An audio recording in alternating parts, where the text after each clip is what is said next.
What happens when life pushes you to your breaking point and you discover that your greatest sensitivity is actually your superpower?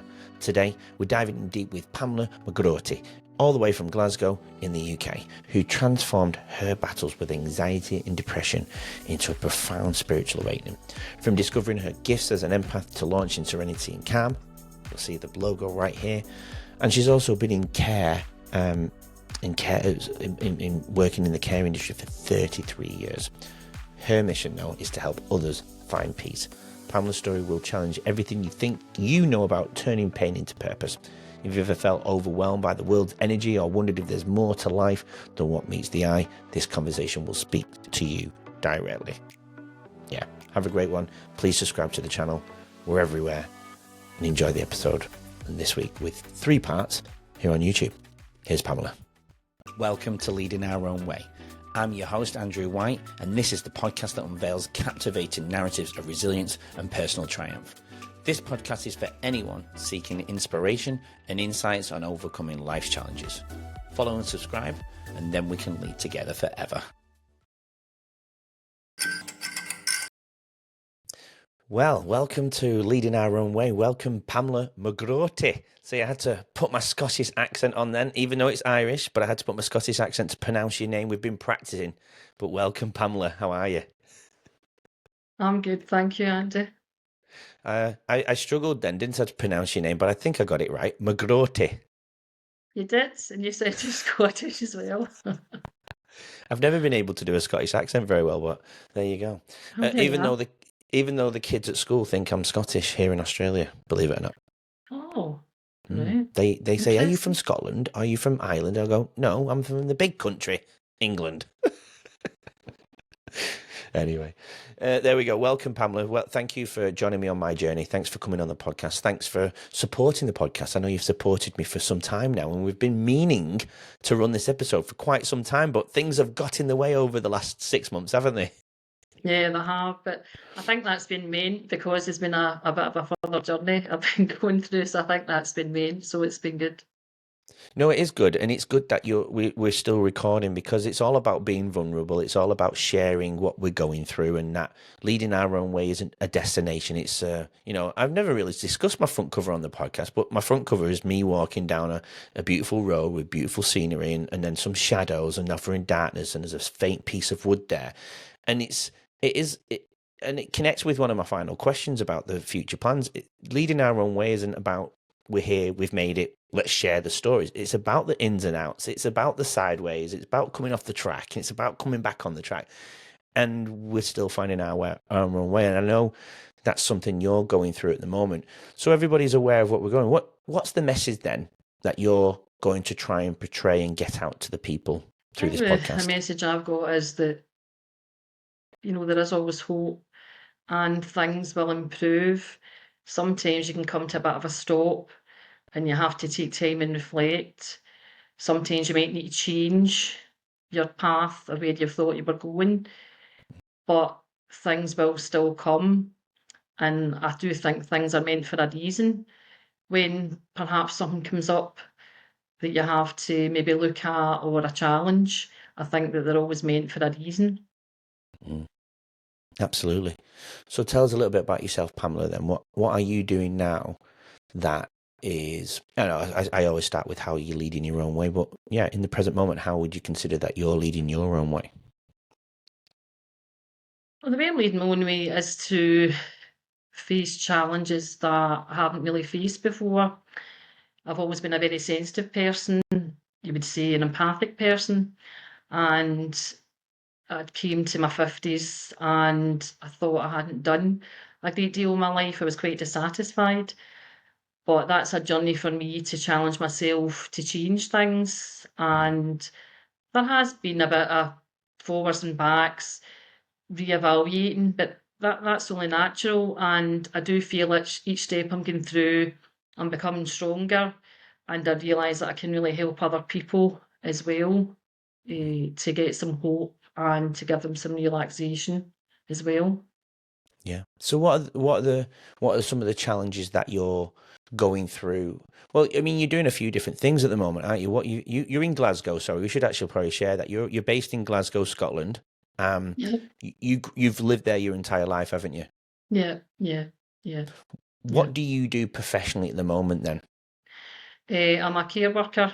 I work in a care home with people with, mainly everybody has dementia.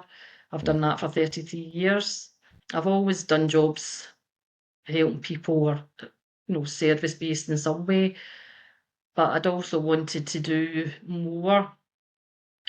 You can't maybe get a lot of feedback necessarily from people with dementia. They can't really, relay a lot back to you. So I thought I want to do something else, but through my own journey, I'd learned Reiki. Later learned to do it in other people, and then on my own I learned EFT, and I started learning NLP. Learned so much of it, and then decided something wasn't right. I thought, what's going on here? But then I realised I wanted to develop more my spiritual side to challenge me even more, because I'm very analytical as a person. So I did a course, not that long finished it, still a bit of things to tie up to hand in for assessment. But then I've also signed up for a follow-on course. I'm a glutton for punishment. I'm wanting more of it, because I realise there is some psychic ability in me that I didn't realise was really there. I'd always been kind of frightened of psychic stuff, didn't really want mm. anything to do with it. But it's been really interesting. It's really gave me more clarity, and it's really developed me more as a person. What made you get into that area then? What made you open that door to the spiritual world? Well, Reiki is considered a bit of a spiritual thing, not completely, I suppose, a kind of psychic thing, but I just felt there was something missing, something just not quite right, and I had to think about it. And when I thought about it, it just came out of the blue. I thought I wanted to develop my spiritual side more, and I didn't fully know why at the time. But I've since discovered that I think there's always been some psychic ability in me that has never been nurtured, never developed, but I'd always closed a door on it. And that's still to come more.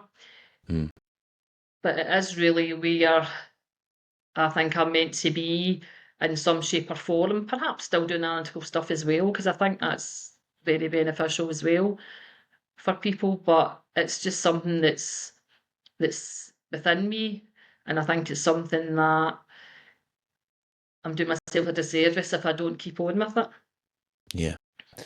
Okay, so I want to touch on some of the things that you were dissatisfied in your life, but before we go there, just for those who don't know what Reiki is, because I've had many guests come on the show and talk about very similar journeys with Reiki as well. What is Reiki? Can you explain what your experience with Reiki Well, is?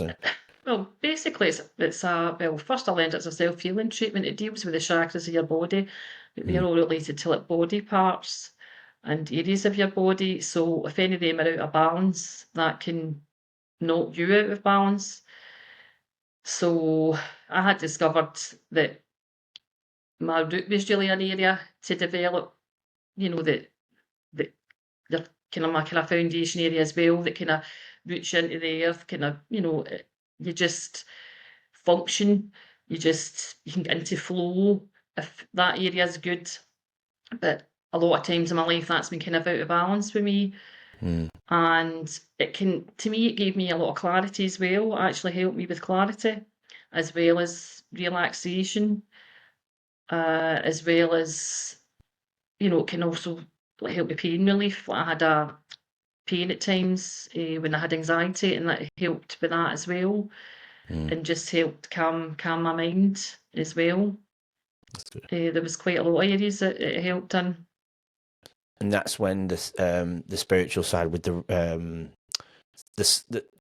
I mean, is it psychic? Being psychic, is that what then opened that next door to that part of your life through Reiki? There is people that do Reiki that are quite psychic, that you could Yeah, say is more like a kind of medium, but there is yeah. people that do it that aren't.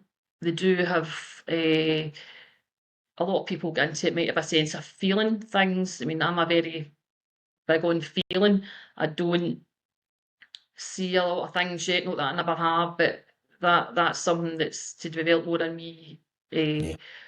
If that's what I want, obviously you could say, oh no, I'm not going down that side.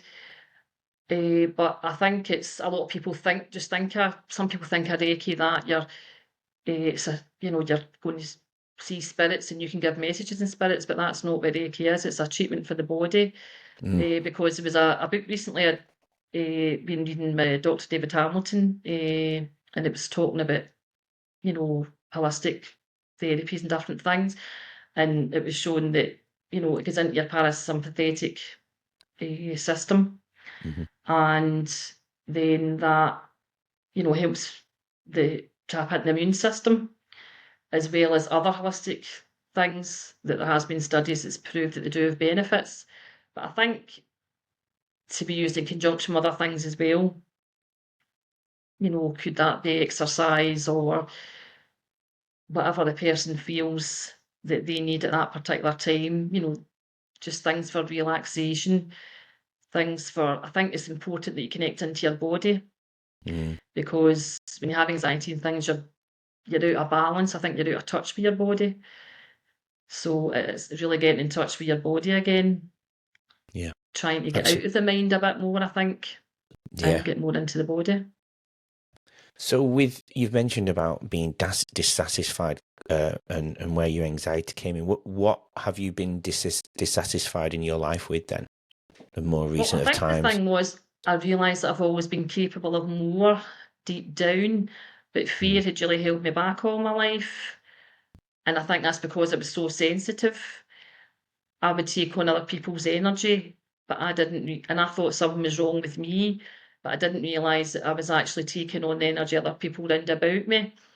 So I wasn't that good, maybe crowds or, a lot of noise or things. I could still get into places like that, but I'd feel I would withdraw a bit into myself, that I didn't feel comfortable, whereas other people maybe just walk in somewhere and go, oh, there's such and such, and just feel instantly comfortable.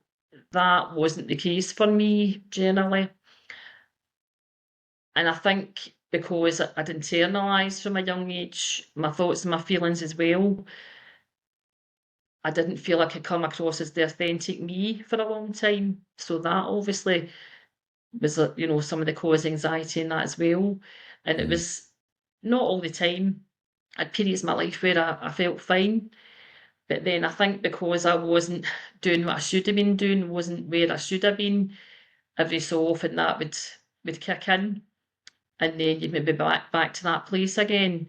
And you have to go, well, for me, I had to go really deep into myself to find out what was going on, where things were coming from, and that's quite difficult.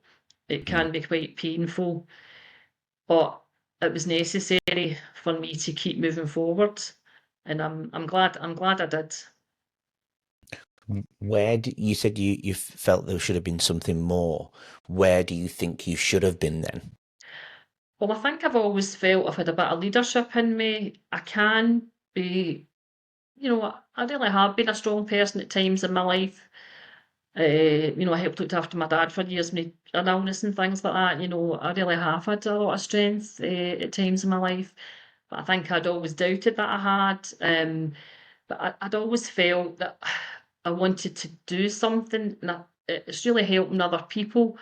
But fear would hold me back, that, oh, you can't show yourself fully to other people. I don't know, I always felt I had to hide a bit of myself, I had to put masks on for other people.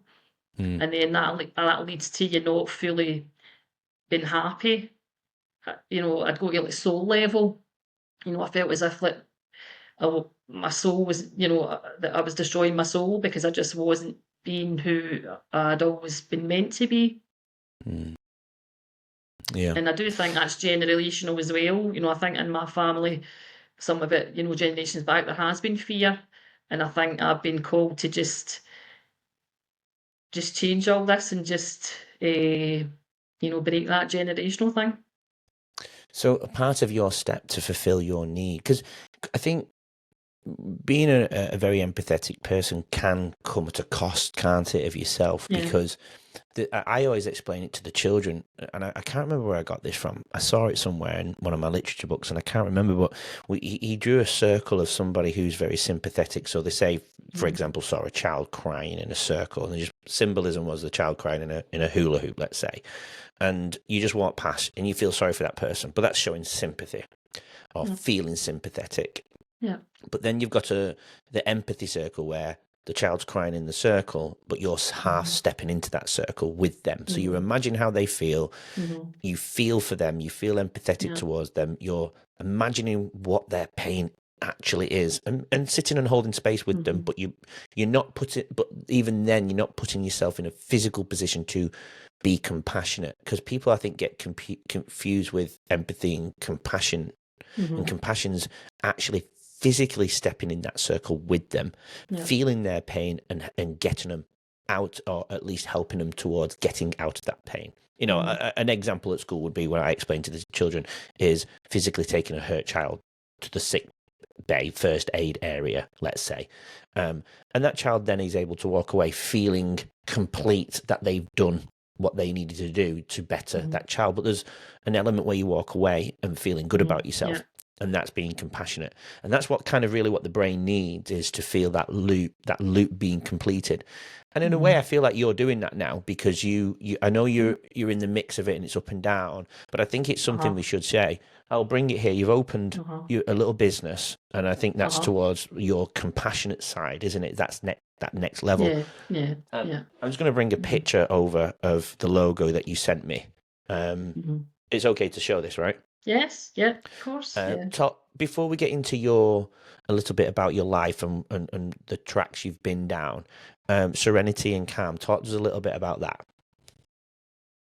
Well, basically, I started the business to offer treatments to other people to help them with whatever they needed, but it was more really, stress relief, relaxation. If people had problems with sleep, if people had problems with anxiety and low mood, because I've got a lot of experience in that area. And I do feel that I have developed emotional resilience, which has perhaps still to come up a bit more of a level, but I do feel that I have developed emotional resilience, which I never really had through my life. And I've got a lot of experience, started learning some of the NLP. I'd actually, I don't know, 4 years ago now, I'd actually worked with a life coach for 6 months that based his stuff in NLP. So I learned quite a lot about that. And that was just really to get, you back up, running well, performing well, day-to-day stuff. But it's went way beyond that. It was actually, the idea developed later on after working the life coach. I thought, I want to do something to help other people, because I know what it's like to be in that position. And I think at times I can still be that wee bit of anxiety with me, but it's not getting in the way of me doing anything now. I still do what I need to do. I might feel uncomfortable, and the more I do, the more that increases, and the more I move up, to another level. So the fear has diminished a lot, but that's through doing work, and I just want to let other people know that it does take work. It can be a bit difficult at times. You can find it a bit scary at times, but that's the only way, to me, to fully recover from these things. Absolutely. And again, before with that Serenity and Calm, that's you using all your experiences, put it into practice to support other people. And I think that's where that compassion comes in. And that's when we feel that we've got purpose. And I think when we understand that we do have a level of purpose, that's when the trajectory of our life can change. For example, me with the podcast, I felt I had a purpose in another way in terms of teaching. But the more I entered toxic environments, I'm being put down, and I'm not a yes man, I'm not fitting the mold, let's say. Not in a negative way. I would never, piss people off because I'm argumentative. It's just more, wanting to be seen, heard, and valued to build that connection up. And then you go into a spiral and you don't feel like yourself. You lose everything about you, and then all these toxins enter the body, whether it's bad food, not exercising, depression, darkness, suicide, whatever it may be. You know, it's, I don't know where I was going with that, but I can kind of feel that's where I needed to find my purpose, and that's why I did the book and I did the podcast, and I wanted to meet people like yourself who are making changes in their life to worth sharing to other people, so we can help those people understand. And it's like an ongoing circle, isn't it? But with you, so what are you doing then? What do you do to prepare yourself now, for example, maybe in the morning or every day? Is there something that you do to set yourself up well? Join us tomorrow to hear more from today's incredible guests and learn valuable insights to help you lead your own way. Don't forget to subscribe. We'll see you then.